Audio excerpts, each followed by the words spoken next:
Les invito a que tomemos en consideración en nuestras Biblias este salmo. Y llegamos ya estamos en este segundo libro. Todavía nos faltan unos salmos más para concluir con este segundo libro. No olvidemos que estos salmos que de este segundo libro, a partir del 42 en adelante, fueron escritos por una familia de levitas que estaban ministrando, que estaban desarrollando su trabajo, su ministerio en el tiempo del rey David, y se les llama los hijos de Coré. Algunos estudiosos de la Biblia dicen que estos hijos de Coré son descendientes del Coré que aparece en el libro de Éxodo, en el libro de Éxodo propiamente, cuando hubo una rebelión contra Moisés y que la tierra se abrió y a los rebeldes se los tragó la tierra, y algunos dicen que eran descendientes de esta familia, otros dicen que no, que era otro Coré. Bueno, lo cierto es que eran levitas, eran hombres piadosos, eran hombres entregados, consagrados a Dios, y escribieron bajo la dirección del Espíritu de Dios estos salmos para la adoración y para la enseñanza de la palabra de nuestro Dios. Bien, el Salmo 49, vamos a ver algunas cosas relacionadas con este salmo. El Salmo 49 es un salmo didáctico. ¿Qué quiere decir que es un salmo didáctico? Que es un salmo que tiene una enseñanza especial. Es un salmo de enseñanza. El salmo fue escrito por los hijos de Coré.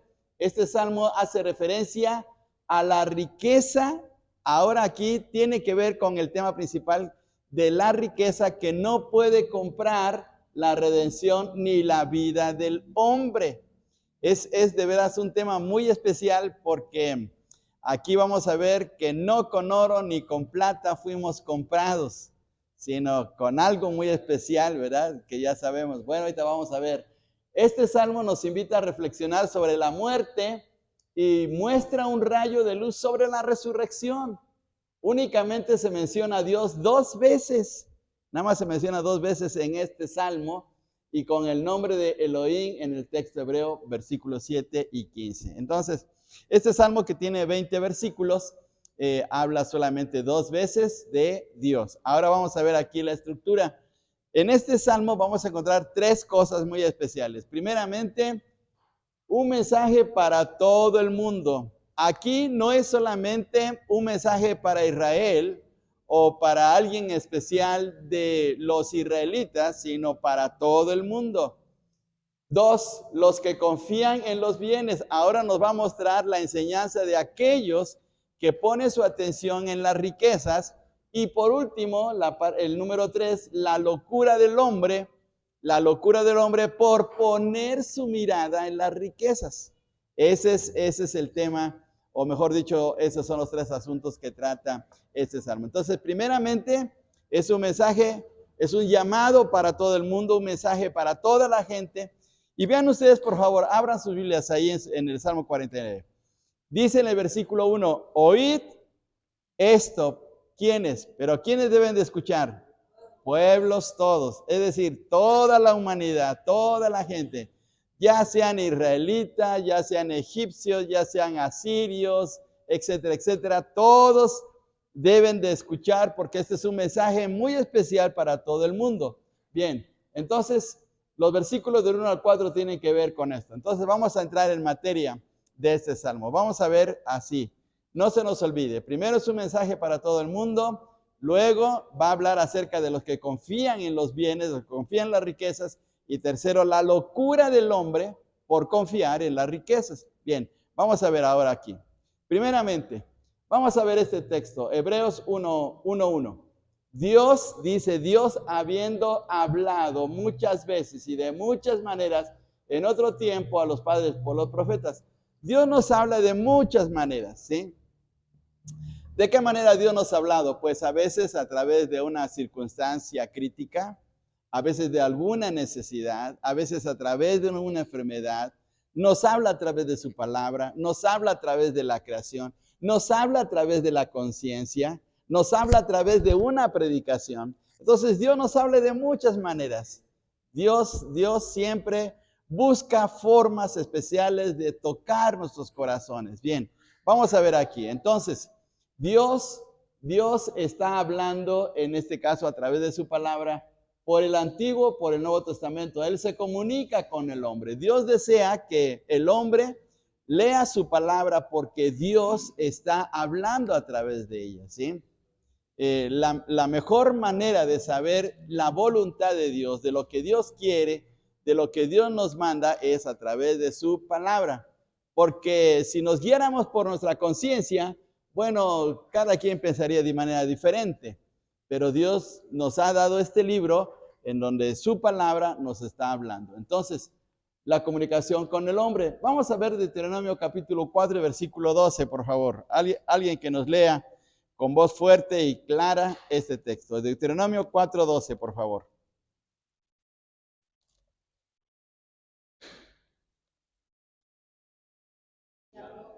Sí.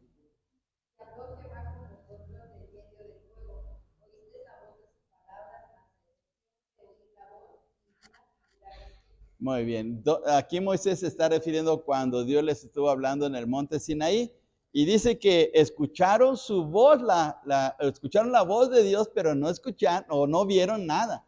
No vieron ninguna figura, no vieron la presencia de Dios, pero sí escucharon la manera como Dios les estaba hablando. Y bueno, el texto de Hebreos 1:1 es el texto que vimos aquí. Dios habiendo hablado muchas veces, de muchas maneras, en otro tiempo, a los padres por los profetas, y ahora nos ha hablado a través del Hijo. Bien, entonces Dios tiene el deseo de comunicarse con nosotros, de hablarnos, porque Él desea que caminemos correctamente en su voluntad. Ahora veamos aquí, ¿cuál debe ser nuestra reacción cuando escuchamos la voz de Dios?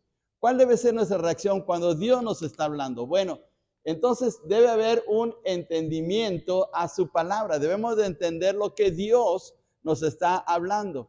Si Dios nos dice algo, tenemos que tomarlo en consideración. Debemos de ser obedientes, debemos ser atentos, porque es Dios quien nos está hablando, ¿sí?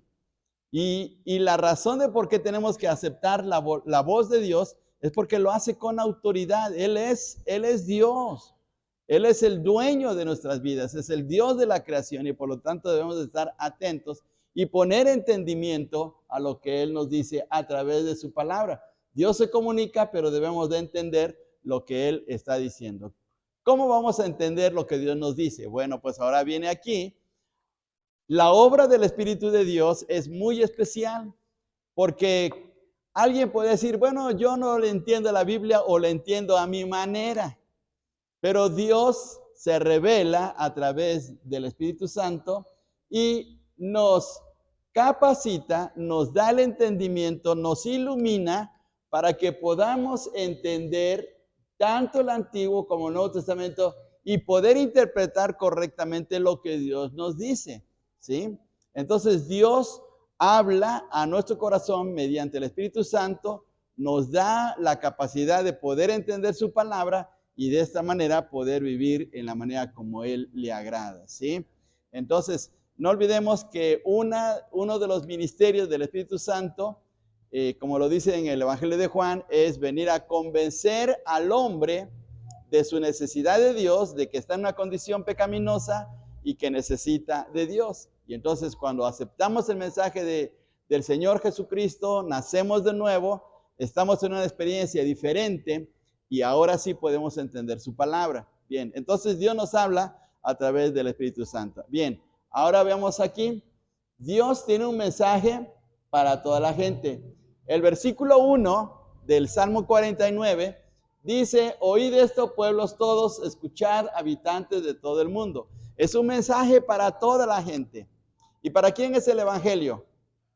Para todo el mundo. Jesús dijo claramente en Mateo capítulo 28, versículos del 18 al 20, y por todo el mundo y predicad, ¿qué cosa? El Evangelio, las buenas noticias. Entonces, toda persona debe de escuchar el mensaje de Dios. Esa es la razón de por qué tenemos misioneros, esa es la razón de por qué regalamos Biblias, esa es la razón de por qué repartimos folletos, porque deseamos que toda persona conozca de Dios y experimente de su gracia, de su misericordia y etcétera, ¿sí?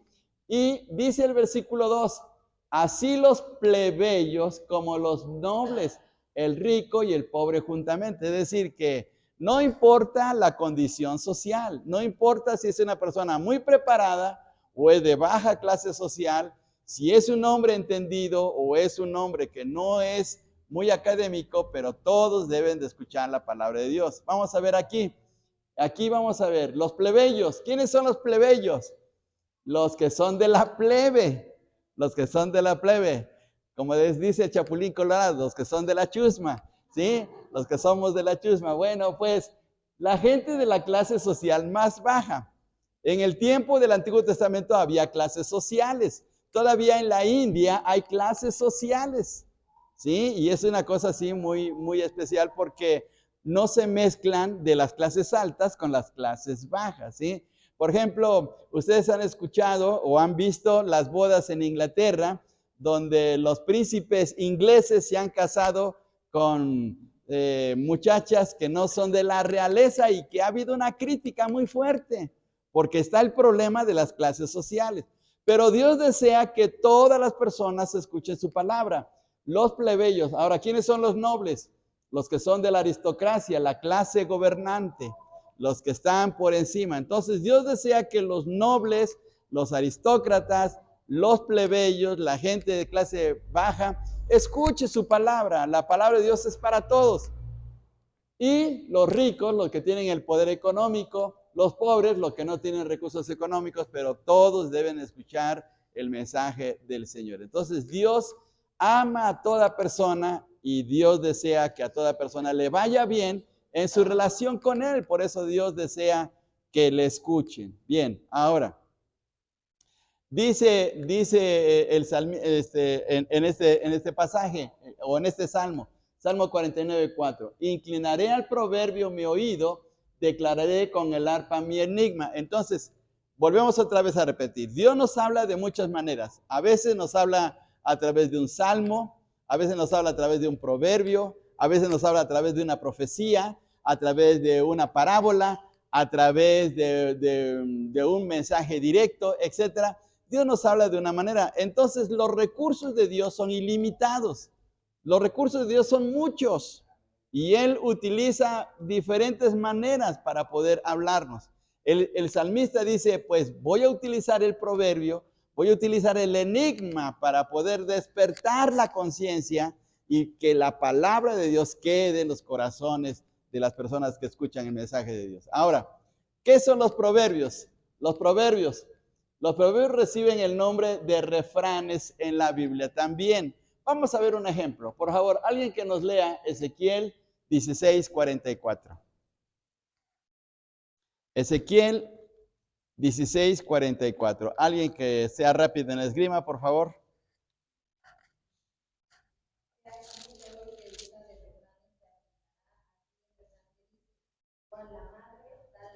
Muy bien, y ahí está el proverbio, ¿verdad? Ahí está el refrán, o está el proverbio, está la madre, está la hija. Bien, entonces se utiliza la palabra proverbios como también refranes. La palabra proverbio es una palabra latina, ¿Quién hablaba el latín? ¿Quién hablaba el latín, hermanos, en la antigüedad?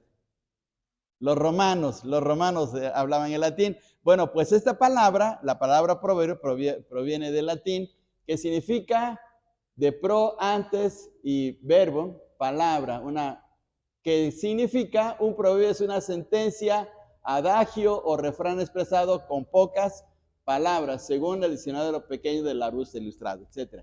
Los proverbios aparecen en diferentes libros de la Biblia, no solamente en los proverbios. Los proverbios también aparecen en otros libros de la Biblia. Por ejemplo, miren, vamos a ver acá. Los profetas Jeremías y Ezequiel utilizaron un proverbio para confrontar a su pueblo. Por ejemplo, los padres comieron las uvas agrias y los dientes de los hijos tienen la dentera. La dentera quiere decir que la caries. Por estar comiendo tantas uvas agrias, los niños tenían caries. Esa es la dentera. Bien, Jeremías 31:29. Ezequiel también utilizó el proverbio popular, ya lo leímos, cual la madre, tal la hija. El Señor Jesús utilizó proverbios populares. Médico, cúrate a ti mismo. ¿Se acuerdan de esa frase? Médico, cúrate a ti mismo. Es un proverbio. Lucas 4:23. y ningún profeta es acepto en su propia tierra, Lucas 4:24. Entonces, Dios hablaba de muchas maneras y utilizaba los proverbios, utilizaba recursos literarios para que la gente llegara a comprender su palabra. Vamos a ver ahora aquí, el enigma. ¿Qué es el enigma? El enigma que menciona el salmista. El enigma en la Biblia representa misterios y mensajes ocultos que requieren ser descifrados. Se utiliza como una forma de comunicación desafiante y profunda. Los enigmas impartían enseñanzas morales y espirituales. Un enigma famoso fue mencionado por Sansón a los filisteos en Jueces 14, 12 al 14. ¿Se acuerdan ustedes cuál fue el enigma de Sansón? ¿Cuál fue el enigma de Sansón? ¿Se acuerdan que un día Sansón iba en el camino y mató a un león? Mató a un león. Y resulta que al otro día que pasa por el camino, ve que el león, en su boca están unas abejas con un panal de miel. Y toma el panal de miel y se lo lleva a su casa, se lo va comiendo en el camino y se lo comparte a sus papás. Y esa experiencia le sirve para decir el enigma. Vamos a verlo en Jueces. Jueces capítulo 14, versículos del 12 al 14. A ver, ¿quién nos lee estos textos?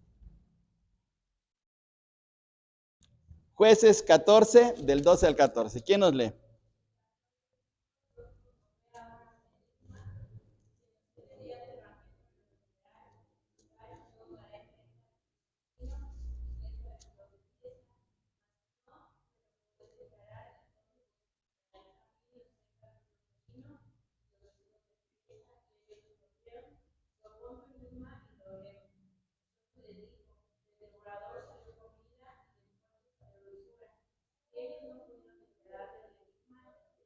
Muy bien, bueno, pues ahí está el enigma. Aquí dice en el versículo 14, del devorador salió comida. ¿Quién era el devorador? Pues el león, del devorador salió comida. ¿Cuál era la comida? La miel.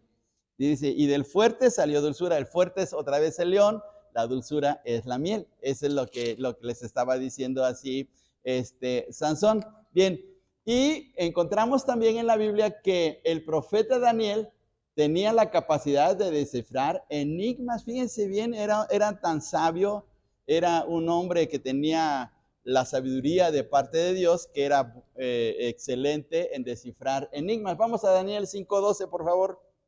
Daniel 5:12. También si alguien nos quiere leer este texto. Daniel 5:12.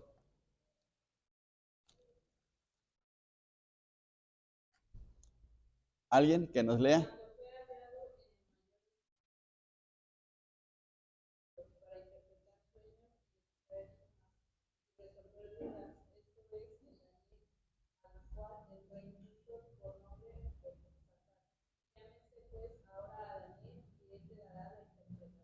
Muy bien, entonces llamaron a Daniel para poder saber la interpretación de la pared. El capítulo 5 tiene que ver lo que sucedió con una mano que había escrito en la pared, y entonces mandaron a traer a Daniel. ¿Por qué a Daniel? Porque como vemos acá, era bueno en descifrar los enigmas. Había unas palabras que no entendía la gente, que no entendía el rey Belsasar, y esa mano era la sentencia para el rey, pero no la podían interpretar, pero Daniel sí, porque Daniel sí tenía esa capacidad. Muy bien, entonces Dios nos habla, volvamos otra vez, Dios nos habla de muchas maneras, ¿sí? Y lo que está diciendo el Salmo 49 es que Dios va a dar una enseñanza especial para todos los hombres. ¿Y en qué va a consistir esa enseñanza? Bueno, es lo que viene a continuación. Los que confían en los bienes. Dice el versículo 6, los que confían en sus bienes y de la muchedumbre de sus riquezas se jactan. Ahí está el problema. Ahí está el meollo de la enseñanza de este salmo. Porque la gente de su tiempo, al igual que nosotros, pone más la atención en las cosas materiales que en Dios mismo. Y especialmente porque el hombre piensa que al tener muchas riquezas y al tener muchas posesiones, ya está seguro de que no le va a pasar nada, que tiene los recursos necesarios para afrontar cualquier situación de la vida. Hay gente que dice, yo con dinero lo resuelvo todo. No es cierto, hermanos, no es cierto. Sí se pueden resolver ciertas cosas, ¿sí? Dicen que el dinero no es la vida, pero sin dinero no hay comida. Bueno, está bien, pero no se pueden resolver todos los problemas de la vida con el dinero.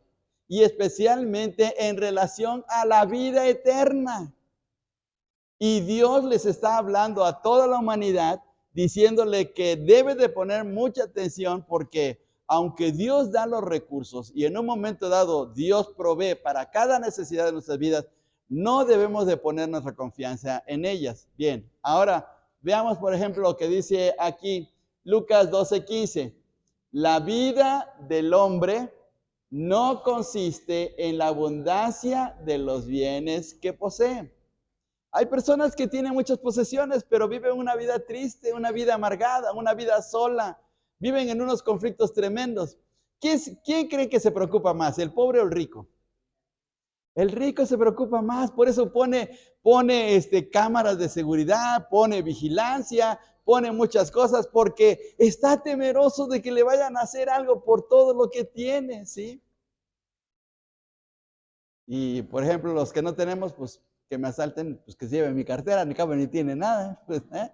Y entonces, ¿qué cosa especial? Bueno, vamos a ver aquí. Dice aquí el Salmo, lo que hace y no hacen la riqueza. Según este Salmo, vamos a ver lo que hace y lo que no hacen la riqueza. Por ejemplo, número 1, la riqueza hace que el hombre se jacte. Vamos al versículo 6, por favor. Alguien que nos lea, 49:6.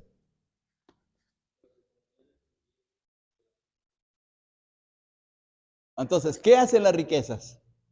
Que el hombre se sienta grande, se sienta orgulloso, ¿sí?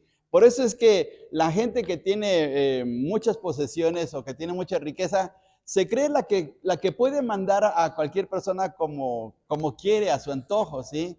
Y a veces se da el lujo de hasta maltratar a las personas, hasta de hablarles con palabras muy fuertes, muy agresivas, hasta con groserías. ¿Por qué? Porque le respalda el poder económico. Cree que con eso puede comprar todo. ¿Sí?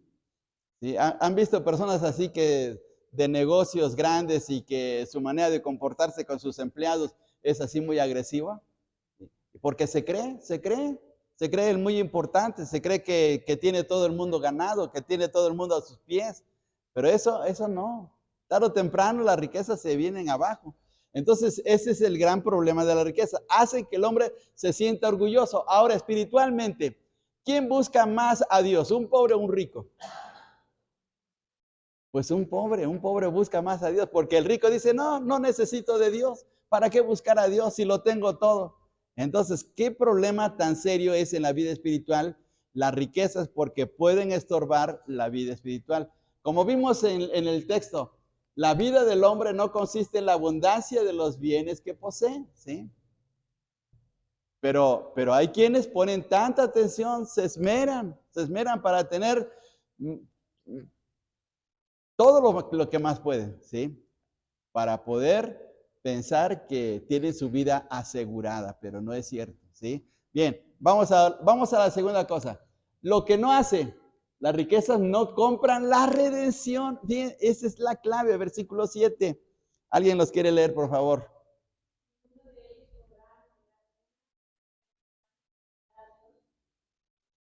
Muy bien.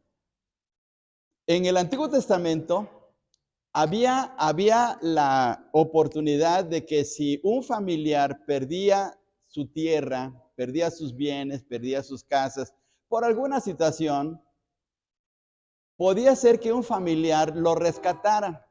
¿Se acuerdan ustedes de la famosa historia de Ruth? Donde Boaz se encarga de rescatar a Ruth y poder devolver las tierras a Noemí y poder hacerse cargo de Ruth y etcétera, etcétera. Bueno, ese pariente se le llamaba el pariente redentor. Y aquí está haciendo esa referencia. Un pariente redentor puede hacer muchas cosas, pero no puede comprar el alma, no puede comprar la vida.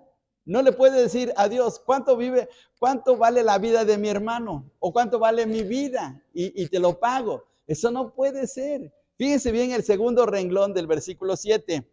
Dice, ni dar a Dios su rescate. No le puede dar a Dios, ¿sí? Hay quienes Bueno, se ha visto, hermanos, se ha visto en las noticias, cuando estaba el narco en todo su apogeo, que daban a las iglesias daban cantidades muy fuertes, pues para que se rezara por ellos. ¿Y eso se puede comprar a Dios con eso? No, claro, no. Entonces, ¿qué problema es esto? Pero hay personas que dicen, bueno, si yo doy para la iglesia, pues ahí van a estar orando por mí, me va a ir bien. No, no es cierto, hay que tener mucho cuidado, ¿sí? Y dice, vamos al versículo 8, vamos al versículo 8, todos juntos. Dice así, porque la redención de su vida es de gran precio y no se logrará jamás por las riquezas.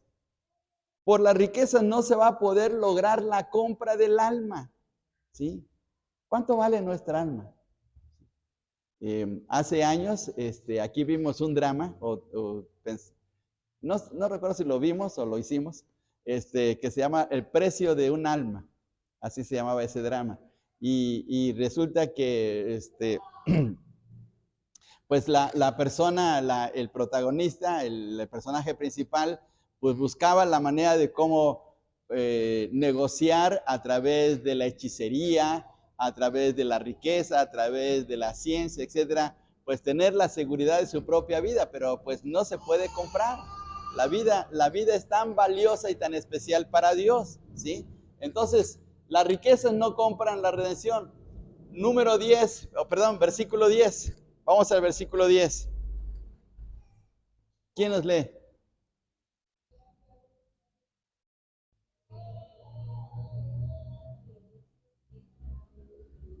Muy bien, ¿se puede comprar la muerte? Puede decir, no, no quiero morir, quiero vivir muchos, muchos años. Pues no se puede negociar, hermanos. La muerte tarde o temprano va a llegar. Al rico, al pobre, a quien sea, va a llegar. Entonces no se puede negociar con eso, no se puede comprar. Decir, pues voy a ir a tal lugar donde dan certificados para no morir. No, eso no puede ser. Podemos prolongar la vida, podemos prolongarla, por eso es que vamos con el médico, por eso es que nos cuidamos, pero tarde o temprano llega el momento, como dice la palabra del Señor, está establecido que los hombres mueran una sola vez y se acabó, ya, ¿sí? Entonces, las riquezas no libran de la muerte. Ahora, versículo 11, por favor, ¿quién nos lee?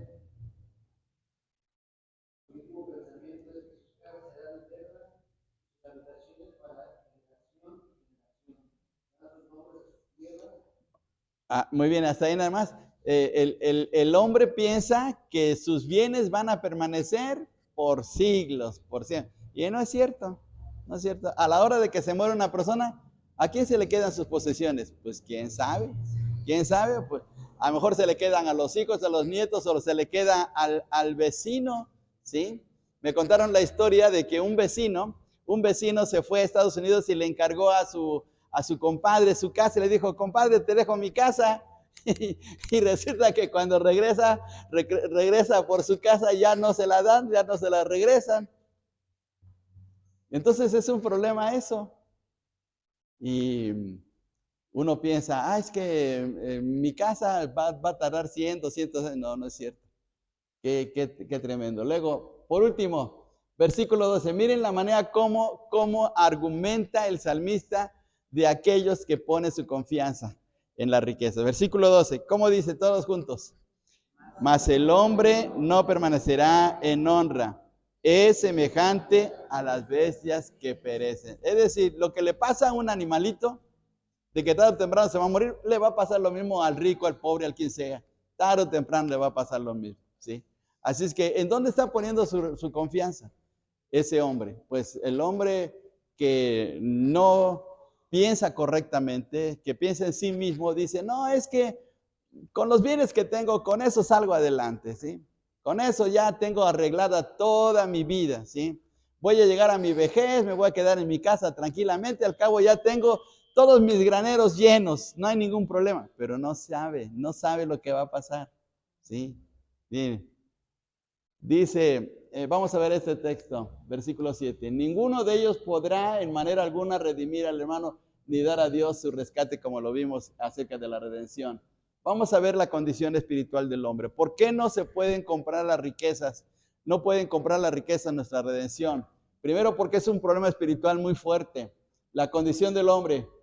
Dice Romanos 5:12, por tanto, como el pecado entró en el mundo por un hombre y por el pecado la muerte, así la muerte pasó a todos los hombres por cuanto todos pecaron. El problema del pecado es tan grande que no hay manera de cómo remediarlo económicamente.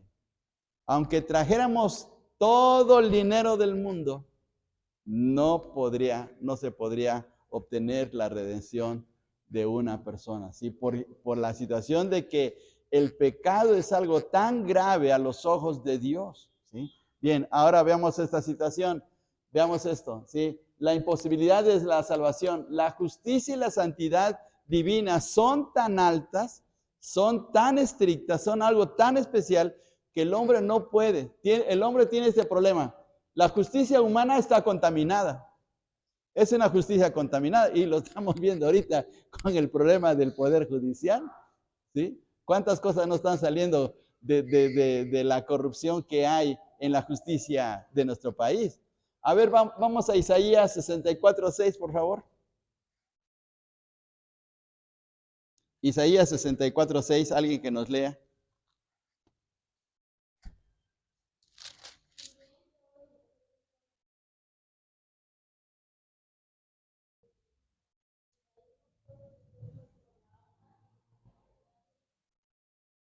Muy bien, ¿cómo son las justicias del hombre? Dice como trapo de inmundicia. Miren qué cosa tan tremenda. Esto está contaminado, la justicia humana. Luego, número 2, vamos a ver aquí. Hay una necedad en el corazón del hombre. Job capítulo 4, versículo 18. Alguien que nos lea, por favor. Job 4:18.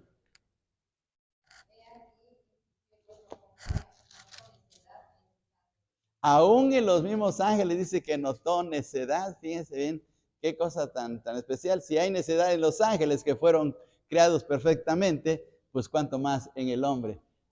Ahora, Efesios 2:1 dice que estamos muertos. ¿En dónde? En nuestros delitos y pecados. Estamos muertos. Entonces, espiritualmente, ¿cómo poder tener una vida espiritual especial a través de las riquezas? Eso no puede ser. Y por último, Zacarías 7:12, ¿cómo es el corazón del hombre? Zacarías 7:12, ¿quién nos lee, por favor? Zacarías 7:12.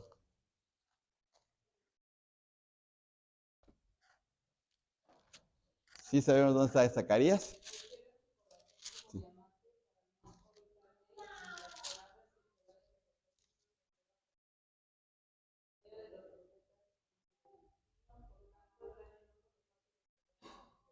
Muy bien. Entonces, ¿cómo pusieron su corazón? Dice que como el diamante. ¿Y cómo es el diamante? Pues duro, ¿verdad? Es el material de la tierra más duro. Entonces, pusieron así el corazón del hombre. Entonces, ¿cómo poder salvarse?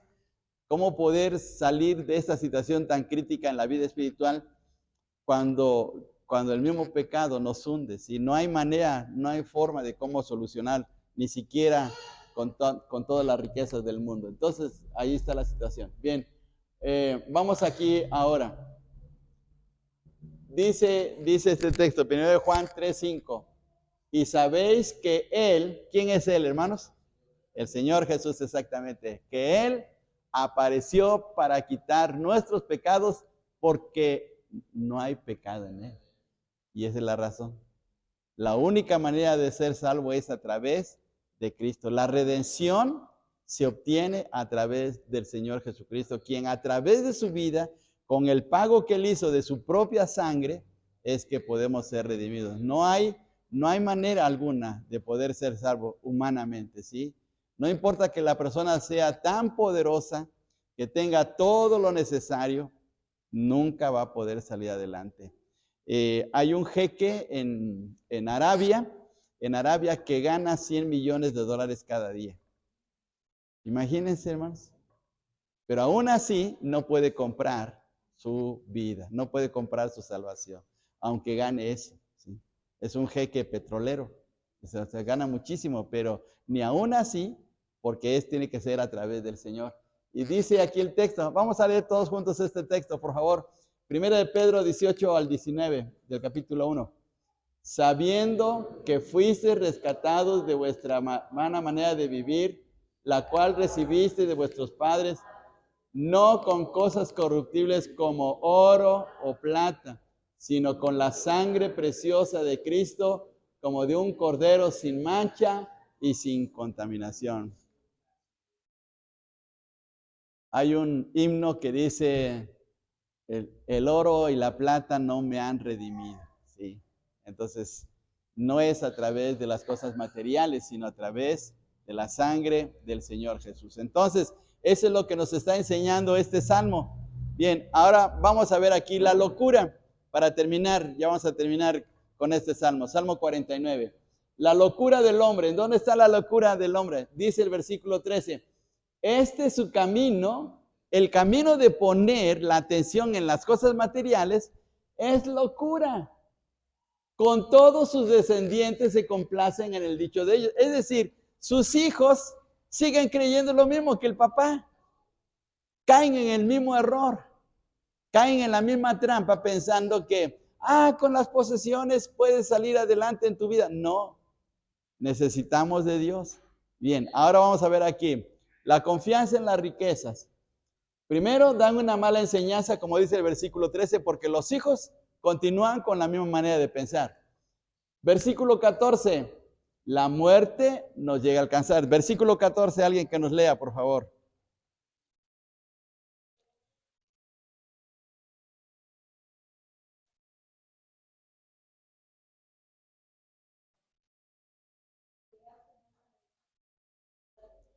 Muy bien, correcto. Miren qué tremendo. Entonces, tarde o temprano, la muerte nos alcanza, ¿sí?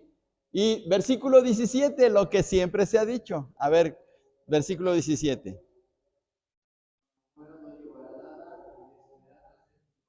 No se va a llevar nada, ¿sí? Una vez fui a un velorio de una persona, de un vecino, y resulta que en el ataúd le pusieron una rosa y le pusieron un bolillo, en una mano un bolillo, en una otra mano una rosa, ¿sí? Pero, ¿a poco eso se lo iba a llevar para la eternidad? No, no, eso se iba a quedar en la tumba. Pero la persona a veces creen así, entonces no se puede llevar nada, después de esa vida ya se queda todo, ¿sí? Entonces miren, aquí lo está diciendo claramente el texto. Y por último, es una ilusión pasajera, versículos 18 al 19. A ver, leamos todos juntos, 18 y 19. Aunque mientras viva, llame dichosa a su alma y sea loado cuando prospere, entrará en la generación de sus padres y nunca más verá la luz. Es solamente una ilusión, ¿sí? ¿Está bien? Está bien que en un momento dado se tenga que tener los recursos necesarios para la vida diaria, pero no poner la confianza en ellos, sino la confianza en Dios. Y esa es la locura de poner la confianza en las riquezas. Bien, dice el Salmo 62:10, no confiéis en la violencia ni en la rapiña, no os envanezcáis. Si se aumentan las riquezas, no pongáis el corazón en ellas. Miren lo que dice el Señor ahí en este Salmo. No poner el corazón en ellas, ¿sí? Hay gente que trabaja y trabaja bien duro. Está bien, hay que trabajar. Hay que tener los recursos para la familia, hay que sostener bien a la familia, pero no poner la confianza en ellas más que Dios. Ese es el serio problema. Bien, ahora veamos este texto. 52:7 dice, he aquí el hombre que no puso a Dios por su fortaleza, sino que confió en la multitud de sus riquezas y se mantuvo en su maldad.